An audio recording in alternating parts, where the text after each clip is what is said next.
If anyone sins, in that he hears the voice of adjuration, he being a witness, whether he has seen or known, if he doesn't report it, then he shall bear his iniquity. Or if anyone touches any unclean thing, whether it is the carcass of an unclean animal, or the carcass of unclean livestock, or the carcass of unclean creeping things, and it is hidden from him, and he is unclean, then he shall be guilty.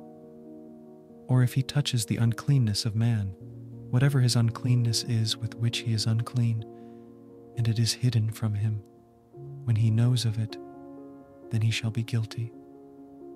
Or if anyone swears rashly with his lips to do evil, or to do good, whatever it is that a man might utter rashly with an oath, and it is hidden from him, when he knows of it, then he shall be guilty of one of these.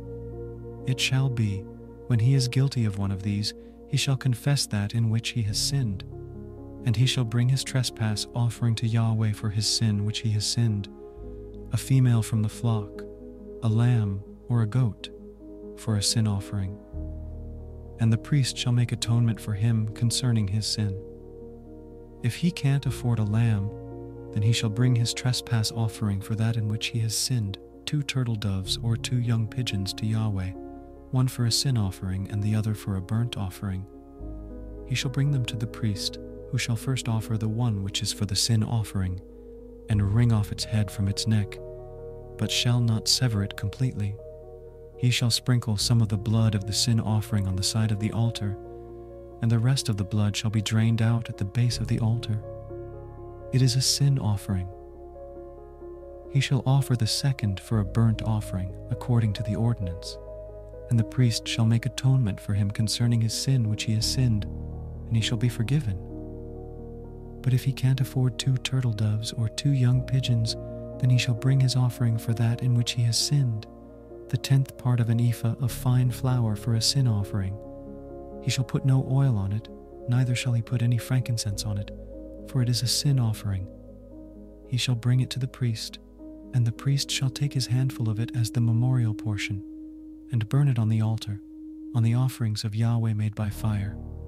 It is a sin offering. The priest shall make atonement for him concerning his sin that he has sinned in any of these things, and he will be forgiven, and the rest shall be the priest's as the meal offering. Yahweh spoke to Moses, saying, If anyone commits a trespass and sins unwittingly in the holy things of Yahweh, then he shall bring his trespass offering to Yahweh, a ram without blemish from the flock, according to your estimation in silver by shekels, after the shekel of the sanctuary, for a trespass offering. He shall make restitution for that which he has done wrong in the holy thing, and shall add a 5th part to it, and give it to the priest. And the priest shall make atonement for him with the ram of the trespass offering, and he will be forgiven. If anyone sins, and does any of the things which Yahweh has commanded not to be done, though he didn't know it, yet he is guilty and shall bear his iniquity. He shall bring a ram without blemish from of the flock according to your estimation, for a trespass offering to the priest, and the priest shall make atonement for him concerning the thing in which he sinned and didn't know it, and he will be forgiven. It is a trespass offering. He is certainly guilty before Yahweh.